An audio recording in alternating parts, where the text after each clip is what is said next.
electing me as one.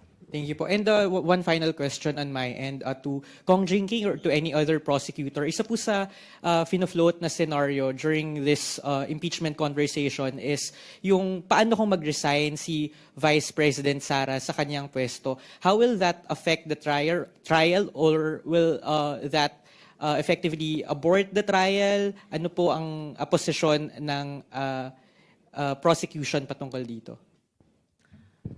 Before I answer the question, let me just formalize the designation of Congressman Zia Jong and Congresswoman Rene Go.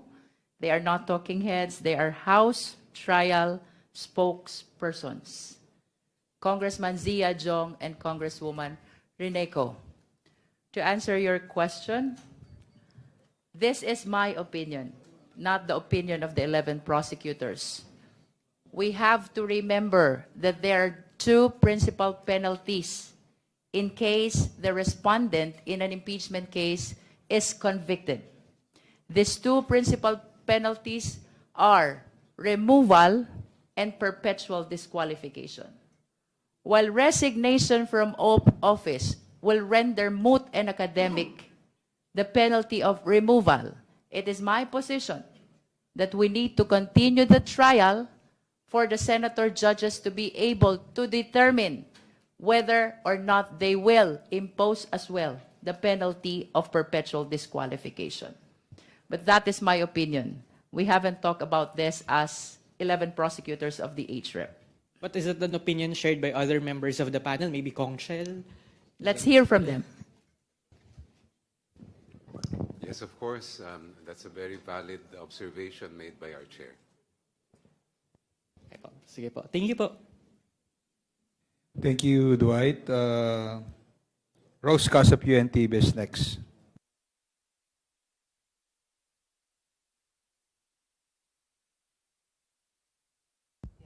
Follow-up ko lang po sa issue ni VP Duterte dahil kahit minsan ay hindi po siya humarap sa pagdinig ng House Prosecution Panel. Pero kayo po, since inaasahan na po natin na magpo-proceed yung trial, ano po yung expectations niyo po sa respondent? Kong Leila.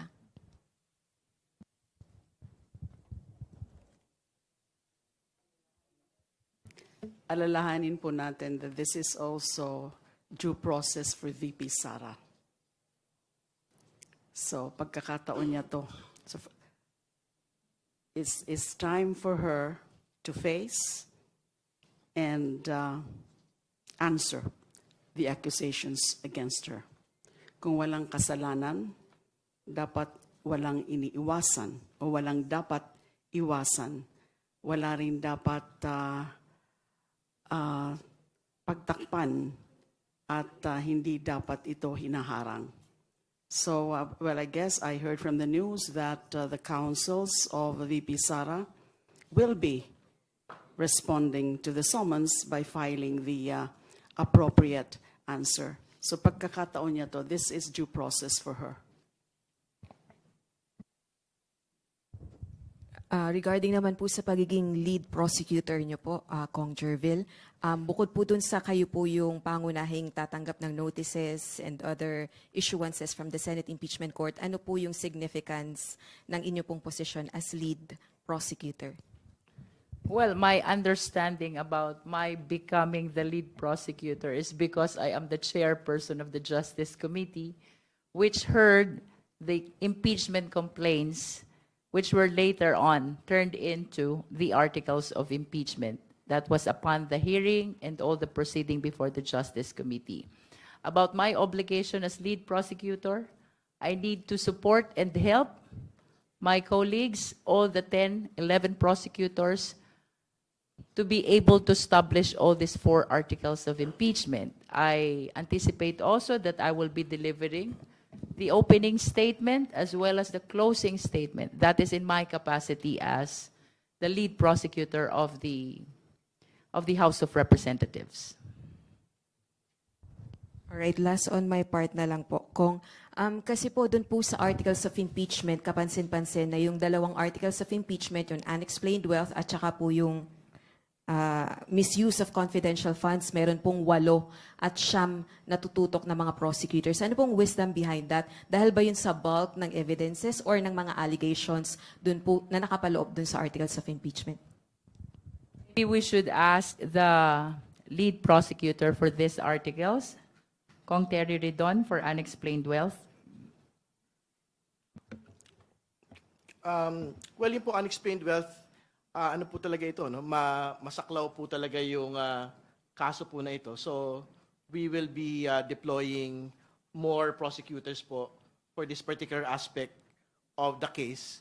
Kasi nakita niyo naman po in the course of the House Justice Committee proceedings, marami pong mga opisina, ahensya, at witnesses at dokumento pong pinag-uusapan dito. So, each and every prosecutor will be presenting an entirely different set of agencies, documents, and witnesses po. So this is in comparison to the other grounds kung saan I think the evidence, for example, for threats against the president, in which you have a smaller set of evidence, which basically speaks for itself, no? So mas maliit po yung bilang po ng mga prosecutors po na deployed for this particular ground. And for confidential fund, of course, the reason why there are a lot of prosecutors compared to the other grounds is because there are more evidence, mostly documentary, which will be presented for us to be able to establish the article of confidential fund. So that is the reason why there are more prosecutors, both in unexplained wealth and in confidential fund, compared to threats and destabilization and bribery. Sorry, just to press on that, hindi naman po ibig sabihin na mahirap patunayan yung mga allegations na yan, kaya mas maraming deployed na prosecutors. Not necessarily.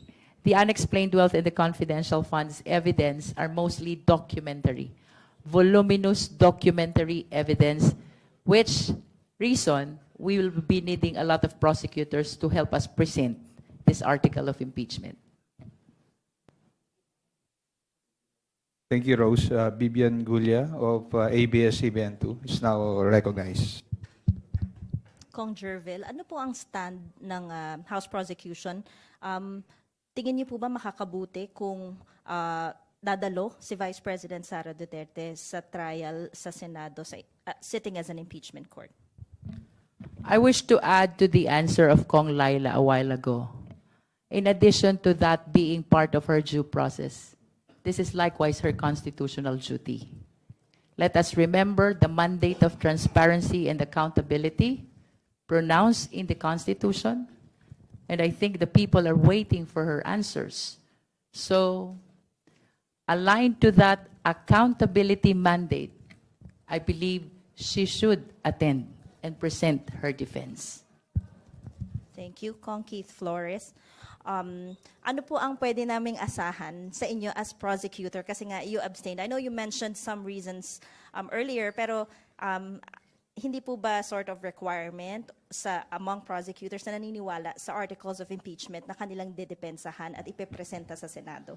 That's why I said earlier that I could not in good conscience vote against the articles of impeachment because nakita naman natin yung evidence that was presented before the Committee on Justice and it was unrefuted by the Vice President because she did not counter it at all. No? So, for me, parang it's easy. It's an easy decision. No? I'm taking on the role because not only was I elected, but because I also saw what was presented before the Committee on Justice.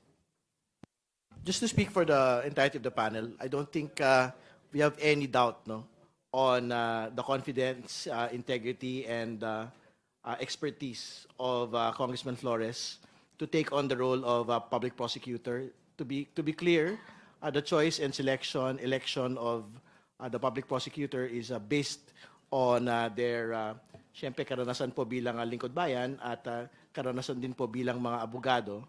At tingin naman po namin ay competent si Congressman Flores to take on the role as a public prosecutor.